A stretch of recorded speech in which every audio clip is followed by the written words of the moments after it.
Breaking news చూస్తున్నాం. AP liquor scam కేసులో దర్యాప్తు మరింత స్పీడప్ అయింది. ఆస్తుల అటాచ్మెంట్ వ్యవహారంలో ఏసీబీ కోర్టు నోటీసులు జారీ చేసింది. నోటీసులు అందుకున్న వారిలో పలువురు డిస్టిలరీల డైరెక్టర్లు, బ్యాంకులు, లిక్కర్ కేసులో పలువురు నిందితులున్నారు.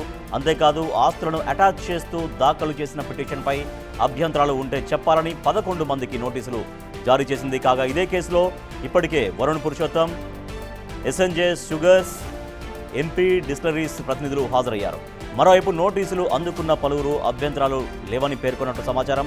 ఇక నోటీసులు అందుకున్న వారిలో రాజ్ కేశిరెడ్డి, బూనెటి చాణక్య, పైలా దిలీప్, చెవిరెడ్డి భాస్కర్ రెడ్డి, నల్లనన్ మతప్పన్ పలువురు ఉన్నట్లు టాక్ వినిపిస్తోంది.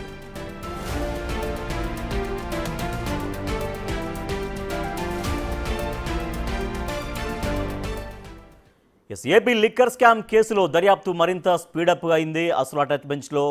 ఆస్తుల అటాచ్మెంట్ వ్యవహారంలో ఏసీబీ కోర్టు నోటీసులు జారీ చేసింది. మరింత సమాచారాన్ని మా ప్రతినిధి శివ అందిస్తారు. శివ, ఆ నోటీసుల్లో ఏం పేర్కొన్నారు? మొత్తం మీద చూసుకుంటే కనుక ఇటీవల కాలంలో లిక్కర్ కి సంబంధించి రాజ్ కసిరెడ్డి ఆస్తుల అటాచ్మెంట్ కి సంబంధించి కూడా ఏపీ ప్రభుత్వం గజెట్ జీవో విడుదల చేసింది. ఈ జీవోకి సంబంధించి కూడా ఏసీబీ కోర్టులో సిట్ అధికారులు సబ్మిట్ చేశారు. దీనికి సంబంధించి కూడా ఆస్తుల అటాచ్మెంట్ కి సంబంధించి కూడా ఏసీబీ కోర్టు నుంచి 11 మందికి నోటీసులు జారీ చేశారు.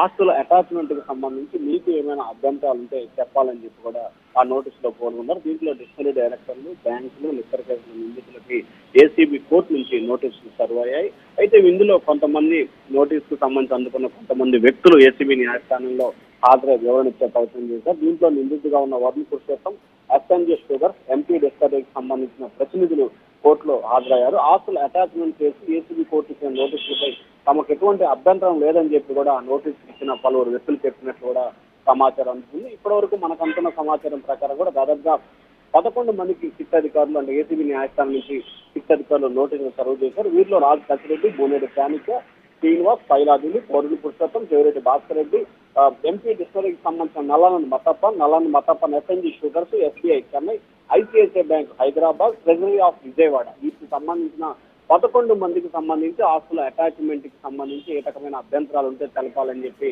ఏసీబీ న్యాయస్థానం ఆదేశి నోటీసులో పేర్కొని ఎటువంటి అభ్యంతరాలు లేవు, అటాచ్ చేసుకోవచ్చని చెప్పి కూడా వారు లిఖితపూర్వకంగా కూడా ఇచ్చినట్లు సమాచారం ఉంది. ఈ నేపథ్యంలోనే ఆస్తులను అటాచ్ చేస్తూ రేపు ఎల్లుండో ఏసీబీ న్యాయస్థానం ఉత్తర్వులు జారీ చేసే అవకాశం కనిపిస్తా ఉంది. Rajesh. Right, thank you Shiva. AP liquor scam కేసులో దర్యాప్తు వేగంగా కొనసాగుతోంది. ఆస్తుల అటాచ్మెంట్ వ్యవహారంలో ఏసీబీ కోర్టు నోటీసులు జారీ చేసింది. నోటీసులు అందుకున్న వారిలో పలువురు డిస్టిలరీల డైరెక్టర్లు, బ్యాంకులు, లిక్కర్ కేసులో ఉన్నటువంటి నిందితులు కూడా కొంతమంది ఉన్నారు. అంతేకాదు ఆస్తులను అటాచ్ చేస్తూ దాఖలు చేసిన పిటిషన్పై అభ్యంతరాలు ఏవైనా ఉంటే చెప్పాలని 11 మందికి నోటీసులు జారీ చేశారు. కాగా ఇదే కేసులో ఇప్పటికే Varun Purushottam, SNJ sugars, MP distilleries ప్రతినిధులు హాజరయ్యారు. మరోవైపు నోటీసులు అందుకున్న పలువురు అభ్యంతరాలు లేవని పేర్కొన్నట్లు సమాచారం. ఇక నోటీసులు అందుకున్న వారిలో రాజ్ కేశిరెడ్డి, బూనెటి చాణక్య, పైలా దిలీప్, చెవిరెడ్డి భాస్కర్ రెడ్డి, నల్లనన్ మతప్పన్ పలువురు ఉన్నట్లు టాక్ వినిపిస్తోంది.